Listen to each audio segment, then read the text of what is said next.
Good morning, everyone. Welcome to the second session this morning, Gaining Real-Time Intelligence. Understand your threat environment through the enterprise immune system. So just some housekeeping again. Just remember your mobile phones. And also, if you've got questions for our presenters, you can submit them via the app. Or if you prefer the analog way, we'll just stick your hand up and we'll bring a microphone around to you. So your presenter today is Sanjay Aurora from Darktrace. Sanjay has had over 25 years of experience in the enterprise software industry, specializing in the Asia-Pacific region, where he's held a number of senior roles at leading software companies, including Interwoven, Oracle, Autonomy, and OpenText. Sanjay is responsible for leading the expansion of Darktrace and its award-winning enterprise immune system in the exciting Asia-Pacific region. Sanjay will be joined by Peter Hewitt, the country manager for Australia. So please make them welcome. Thank you very much. Quick sound check. Heard loud and clear at the back? Perfect. So thanks for the introduction. The next 30-odd minutes that we have, we'll do three things. I'm going to be talking about a fairly unique new approach to cyber defense. We call it the enterprise immune system. Peter will then join me to do a demonstration of this technology, and then we'll take Q&A, which I think should last about 5 to 10 minutes. So that's the plan for the next 40 minutes. Thank you very much for your participation. Very quickly, to get into this presentation, I use this image. And this is the image which I want you to keep. There is no big story here. The image is, if you look at civilizations, countries, societies, companies, and the way we could protect them, the way they worked was this way, which is build a wall. They were fairly simple ways to protect, basically by saying, build a strong perimeter, check everybody who's coming in and out, and we can secure civilizations, societies, countries, cities, as well as organizations. The second image you want to keep in mind when we talk about the enterprise immune system and why we need to look differently is this.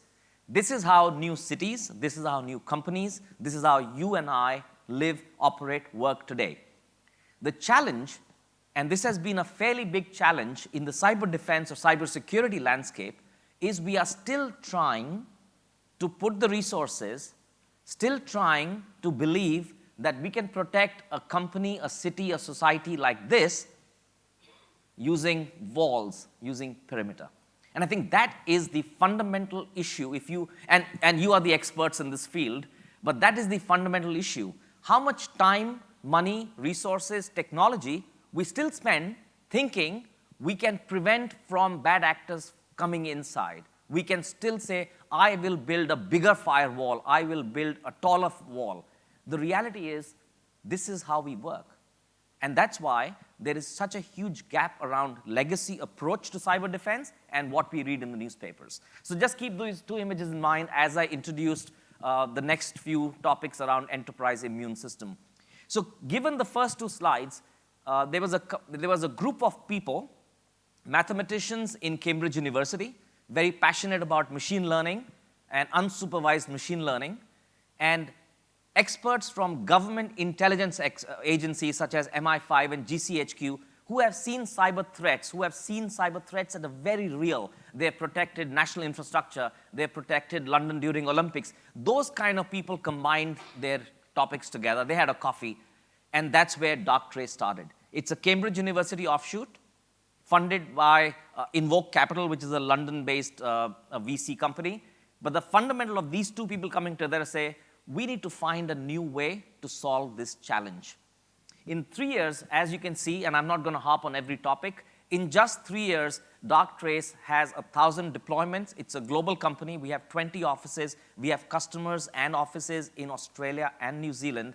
It's been accepted as one of the game changers. You look at the awards, not only do we have awards from Gartner and InfoSec as the best security vendor, my favorite here that I pick always is the World Economic Forum. This is called the Technology Pioneer Award. This doesn't go to cybersecurity firms. This doesn't go to IT companies. This goes to anybody who's a game changer. People like Airbnb, people like Dropbox, people like Google have received this award.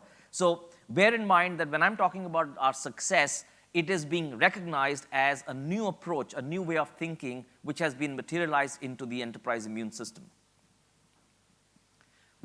A quick look at these customers we have. We have large customers across all industries, across all geographies. You will see these slides everywhere from every presenter, so I won't kind of spend a lot of time, but a lot of customer validation is a proof point in just 3 years that we have 1,000 deployments.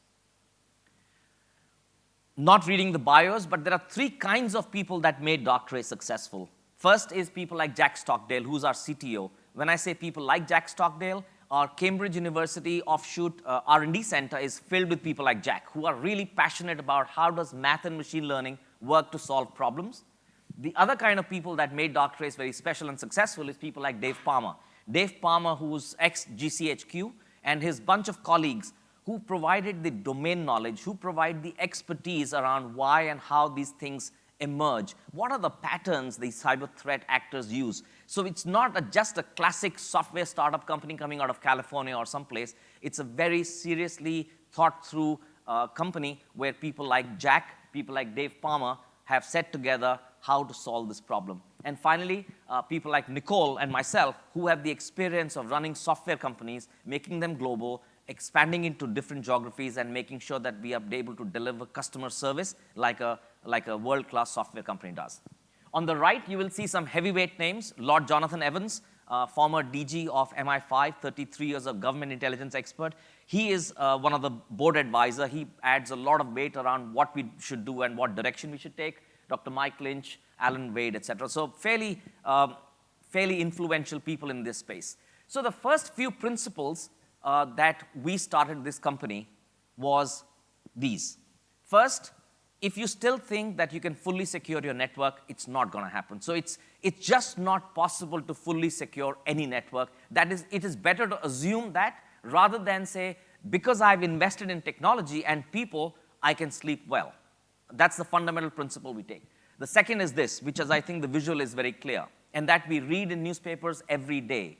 If all the organizations that we read about, and the last one I think today is the Apple something happened, yesterday was LinkedIn, they've invested in everything. But the fact is, when sophisticated attackers decide to come, they will come. The taller walls you build, the taller ladders they'll get. Third, and I think this has gained a lot more momentum and realization that it is not just about the perimeter.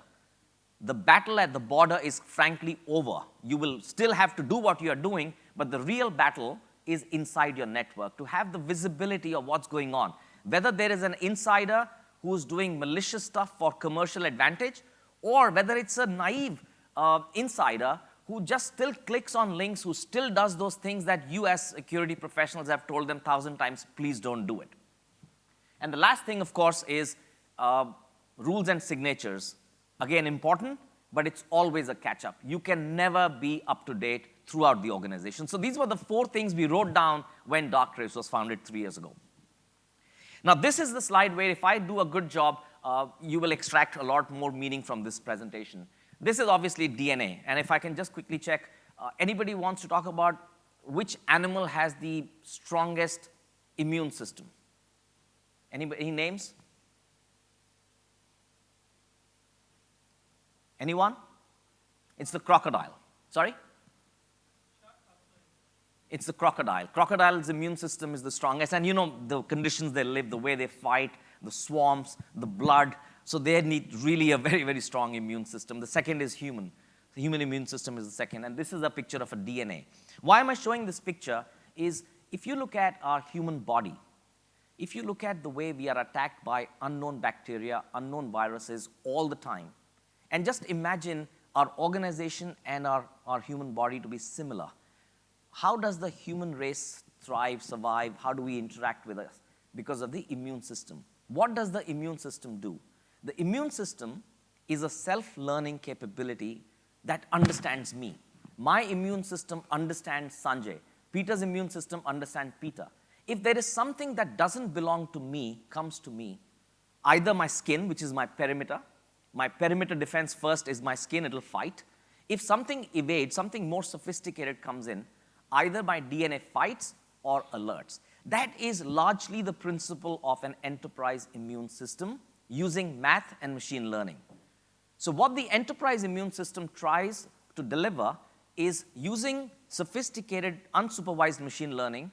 It understands how your organization, how your networks, how your devices, how your users work and behave. It understands what is normal for your organization. What is the pattern of life for this company? Because when a sophisticated attacker is doing the recons, when the sophisticated attacker, which has evaded those usual approaches that you've put in, we are assuming that something will evade. Now that thing, when it is moving, it will cause a behavior which is not normal. And that is detected in those early stages, not in later stages when it is almost becoming headlines. So that is the fundamental approach of enterprise immune system. As I mentioned earlier, it is 100% based on unsupervised machine learning. It learns what's normal. It establishes a pattern of life. Any subtle change, anything which is not normal, using advanced math, I keep repeating that because that is the secret sauce of our approach and the success we've had. We use clever mathematics to able to correlate using Bayesian math, weak indicators. If this is happening to this device, and by the way, is this happening there, and the time is so and so, and the connectivity is there, actually this means this. To be able to extract meaning out of a lot of information is what Darktrace does. You get a visualizer, which Peter, my colleague, will show you in a minute, how you investigate threats. That's a very unique way of getting a total inside-out visibility. It's a 3D intuitive, fairly advanced visibility. You are able to play back for the last 6 months what's going to happen or what happened, so you can do forensics, you can do detailed investigation. But the key here is it is learning in a real-time manner. It is detecting threats which are either insider or outsider based on behavior. No rules, no assumptions, no signatures. Very proud to show this slide because, as I said, we are from Cambridge University. This is Reverend Thomas Bayes. Obviously, he did a lot of research around Bayesian theory, which is all about probabilistic mathematics. It's about understanding from weak indicators what is the meaning, what is the probability of this sequence of events being that. That is what the core of our technology is. Again, no prior assumptions are to be made. The appliance comes into an organization, whether it is a hospital or a city council or a bank. You don't do any rules, you don't do any signatures, you don't tell anything. It learns automatically. It uses Bayesian math to then correlate and give you the alerts real time in advance. So the way it works is it's an appliance. It installs in an hour. Within a couple of weeks, it establishes what we call a pattern of life.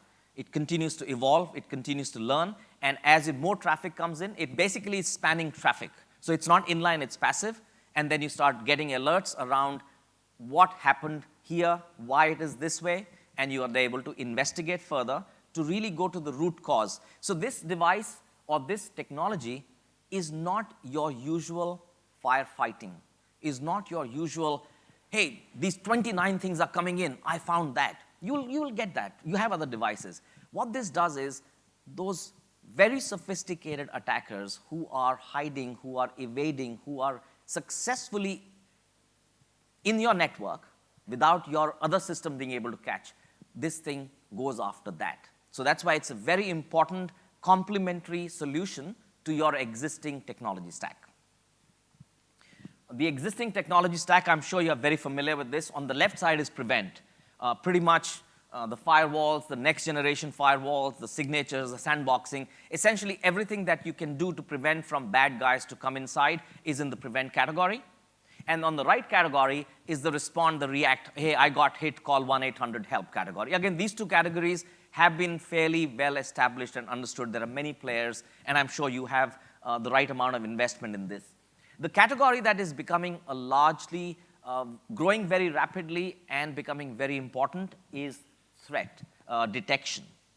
Is assume something or the other will breach, but they spend about 200 days inside your network before becoming or before being able to do something serious. In those 200 days, when they are making those lateral movements, which other systems are not looking for, because most of your systems, most of your people, most of your technology is still looking outside. When they are moving inside, this is the category, we call it the enterprise immune system, but essentially this category is becoming more and more important because you have enough time to detect those before these things cause damage. So that's the category that we play in. I think I'm doing okay on time. Architecture-wise, we sit next to your core switch. We span the traffic. We consume traffic. The more traffic the appliance gets, the more it learns. The more it learns, the more wiser it gets. The more wiser it gets, the more subtle changes it detects. So that's where we sit in.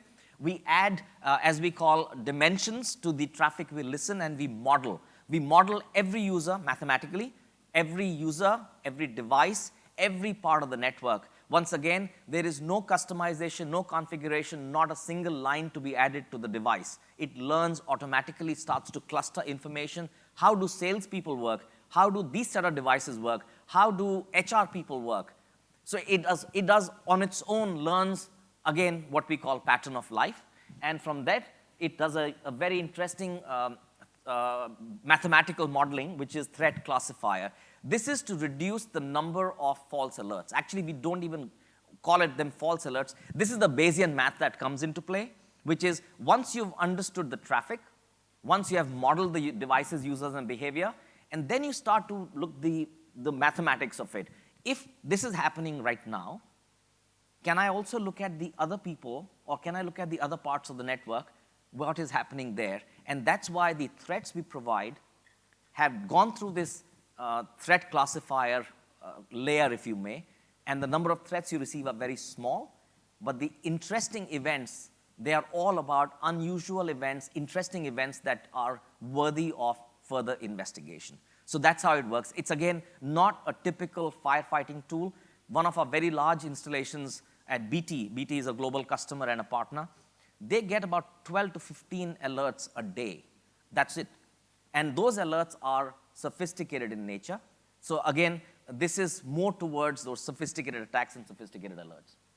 And the threat visualizer, you're going to see it in a minute, so I won't speak about it. That's something which you will definitely like. A couple of case studies before I hand over to Peter for a demonstration. Drax is one of my favorite. And the reason is Drax produces energy for Europe. About 12% of energy in Europe is produced by Drax. Why is it important? Is Drax realized early that they need to protect their corporate networks like all of us do. They deployed our technology. They were very impressed with the fact that the machine could learn what is normal for Drax corporate network. They then came back to us and said, we have more trouble or more sensitivity towards the operation side, where the industrial control systems are. Can you use the same technology, Mr. Darktrace, to model the behavior of my industrial control system environment? So our product, which is called the Enterprise Immune System, working with Drax, was developed for industrial control systems, and we call it the Industrial Immune System. After Drax, there are several energy companies, even in this region, who have adopted our technology, because now you have a helicopter view of not only your corporate network, but also of anything that is going on in the industrial side. So special interfaces were developed, and that's why I'm saying this is my favorite, because our product is co-developed with guidance from Drax. Another one which is quite interesting to me is Virgin Trains. Virgin Trains, as you would have heard and experienced, very high on customer experience. You know, these trains have all Wi-Fi. They don't want customers to feel anything less than they are free to do anything. The coffee machines talk to the train servers where they can decide what coffee, what sugar, what low-fat milk is needed, all kinds of fancy stuff. But their security team is obviously very worried, because if people with such an open network with fancy things, how can people be secure of the hackers not making advantage and doing something nasty to the other mission-critical parts of their network? So when they adopted us, and they call us a game changer again, because now they have the visibility of everything that is going on in the network, which they never had. And I'm repeating, they have the visibility of everything that is going on in the network. Forget for a minute malware, forget for a minute the usual cyber stuff that we talk about. This is the first time Virgin Trains is able to see their network transparently 24/7 real time. That's why they love us so much. So I have pretty much come to the conclusion of my slide. Just to conclude, the enterprise immune system, largely built around human immune system, but by using mathematics and machine learning, is unique. It's new. It's rapidly getting adopted. It is complementary to your stack of solutions. You don't have to replace things. It is a thing that adds to what you are currently doing. It installs very quickly. It's powered by math and machine learning. And basically what we do is we engage with our customers to say, because math, machine learning, Bayesian, after a while it gets like, where is this going, right? What do we really do? So what we offer to organizations is a proof of value. We bring the appliance to you. The appliance sits in for a week. It learns your pattern of life. And for the next 3 weeks, we'll give you reports. We'll give you 3 reports of what the appliance found interesting happening in your network. You can see your network. You can see your inventory of the devices, of the subnets, and of some of the vulnerabilities that come in. So the proof of value is offered just to make sure that you understand how the machine learning is applicable to your organization. So if anybody is interested, Peter and I will be at our booth later. We'll be happy to engage on that. With this, thank you very much for your attention, and I'll turn it over to Peter now.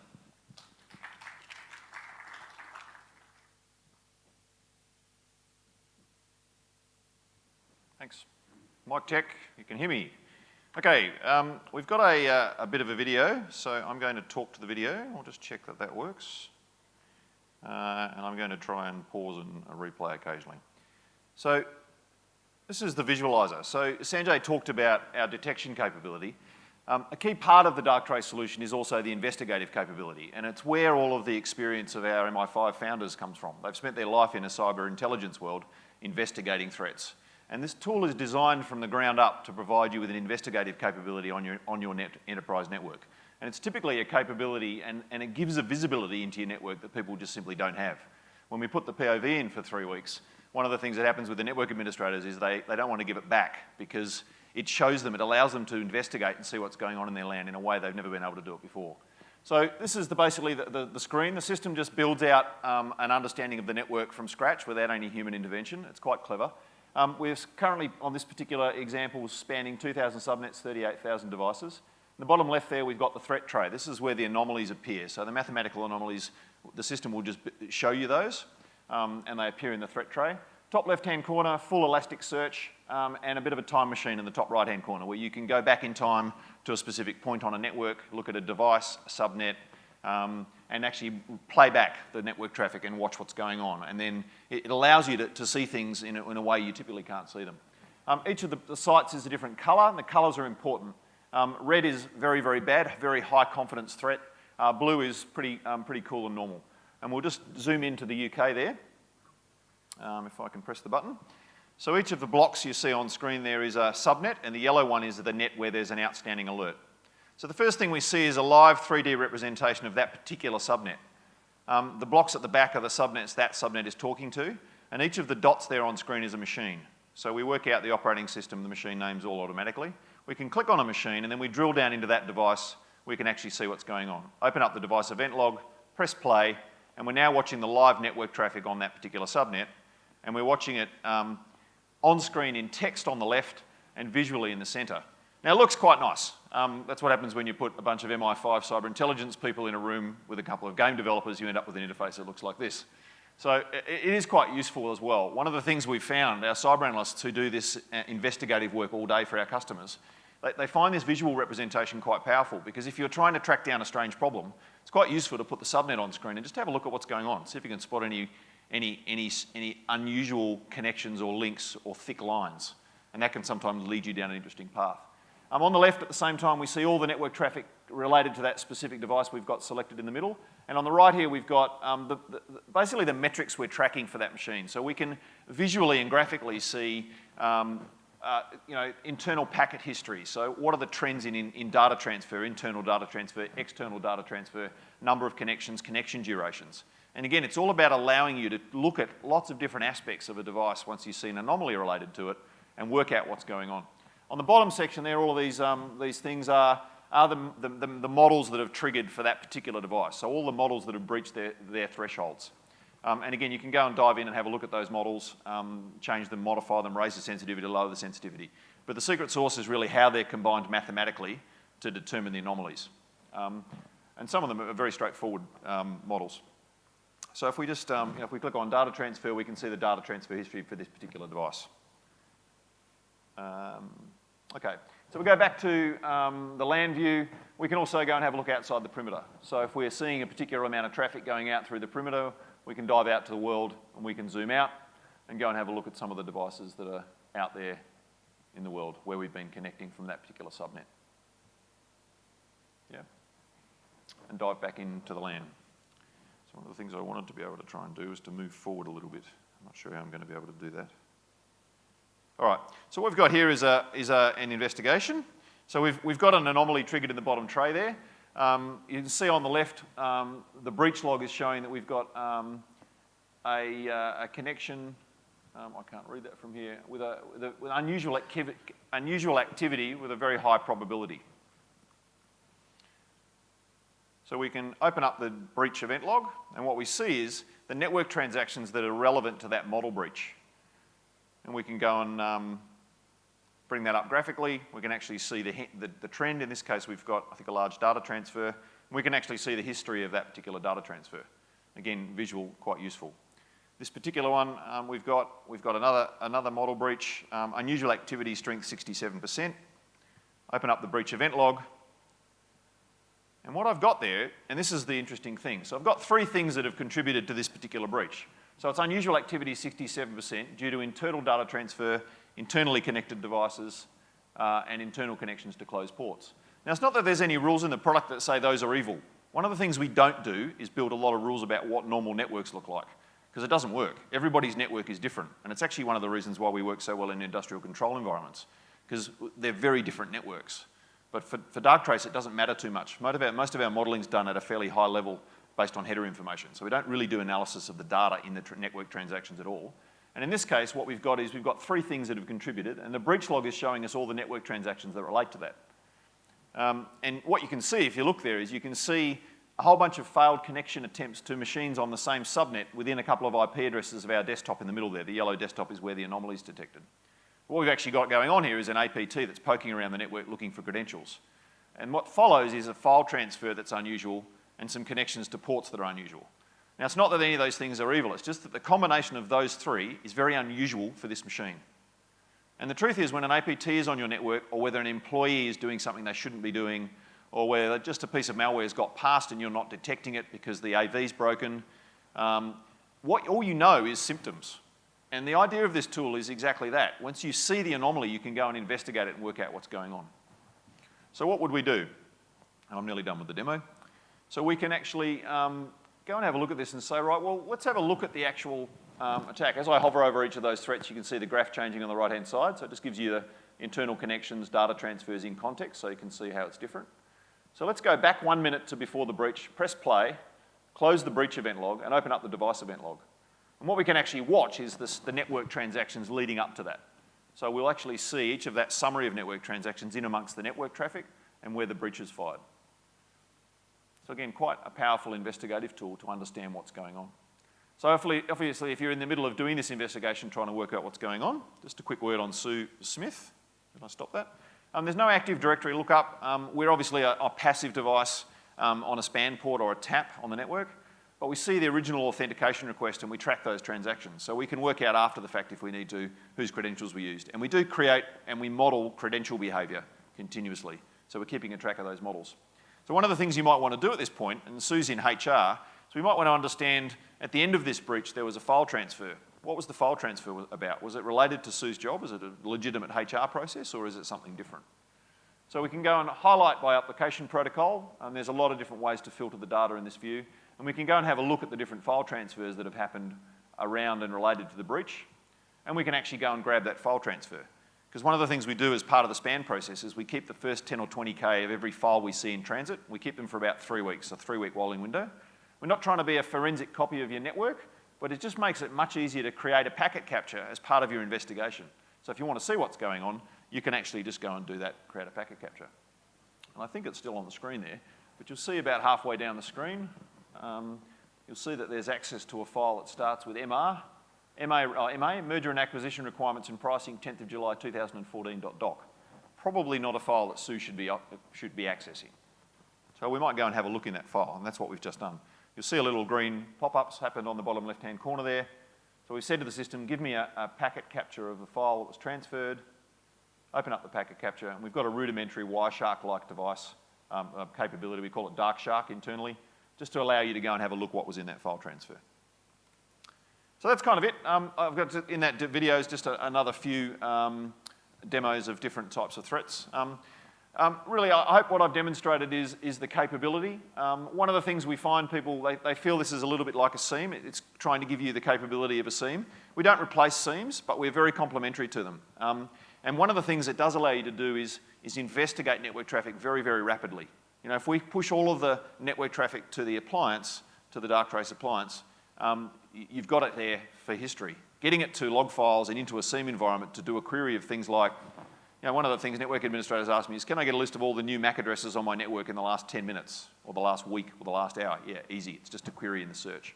Can I look at all people who've accessed a particular URL via a browser in HTTP? Yeah, it's easy. Just type it in. It'll be back. You know, you'll have the results in seconds. And that sort of thing is very, very difficult with a seam, and it takes minutes or hours. So quite a powerful investigative and visibility tool. Look, if you've got any more questions, please come and see us this afternoon or tomorrow. We'll be there. And that's pretty much us. Done. Thanks, Vic. We have about 5 minutes, so if there are any questions, we'll be happy to take. So, with Darktrace, Yep. we assume that the environment is infected already if they don't have it, or Yep. a portion of it is infected. So if you're doing mathematical modeling around Yep. an environment that's already infected, Yep. now you're Which is ingesting- common. you're ingesting traffic or data that's already infected, and you're creating a model Yep. of the infected traffic. Yep. So how do you then determine what's infected and what's not? So it's not single dimensional. So what we do is we're building models for all of the different devices on the network. And the system is very intelligent in that it compares them. So it looks at every laptop in the context of the machines around it and the wider enterprise. Right. So if the whole network was infected with Conficker, every single machine, then yeah, we would have a huge problem because it would look normal.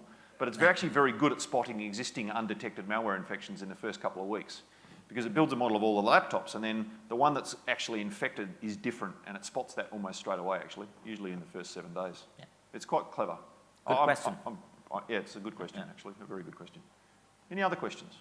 Don't ask me about the maths, because we've got some paperwork that explains the mathematics, but I'm no mathematician.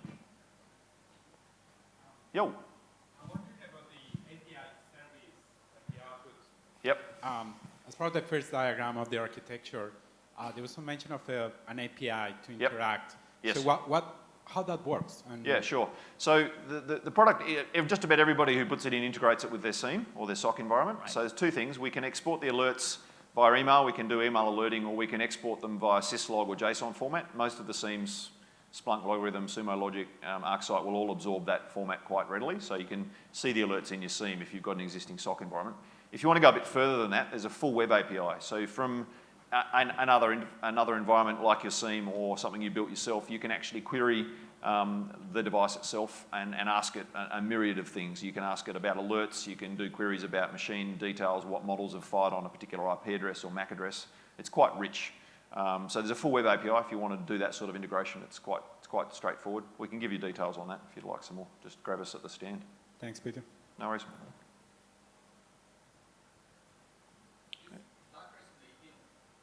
No, not yet. We're a bit too young. We've only really been in Australia for sort of just under 12 months. Don't think so, no. It's a bit of a unique capability. I mean, we really don't compete or replace any of the existing technologies. It's kind of it's a new capability. As I keep saying, that the Visualiser is quite pretty to look at, but once you start using it, it's unbelievably powerful. The search is quite cool. The things you can find going on in your LAN are really, really quite astounding. And what we do is we give people a 3-week proof of value. We just give them appliance for 3 weeks. And one of the challenges with new technologies is getting to know how they work. And we try to solve that by, we put it in for a week, we let it do its modelling. And one of our cyber analysts, they're all ex-MI5 or MI5 trained guys, and they connect to that same interface you saw. They look at the anomalies, they do the investigative work, and they write up a thing called a threat intelligence report. So the idea is that you don't have to learn how to drive it to understand the value. We get those anomalies, we detail them in full detail, what we did, the investigative steps, what we recommend, and then we sit with you and we review it and we show you how we did it in the Visualiser. It's just a much quicker way to see the value. And we always find interesting things when we put it into customer networks. Often it's internal network administrators doing things they shouldn't be doing. We find a lot of employee behaviour, people running whole of VPN. There's still a significant amount of people who've got staff downloading BitTorrent movies, and they are sure it's blocked. They say that can't be, it's blocked at the firewall.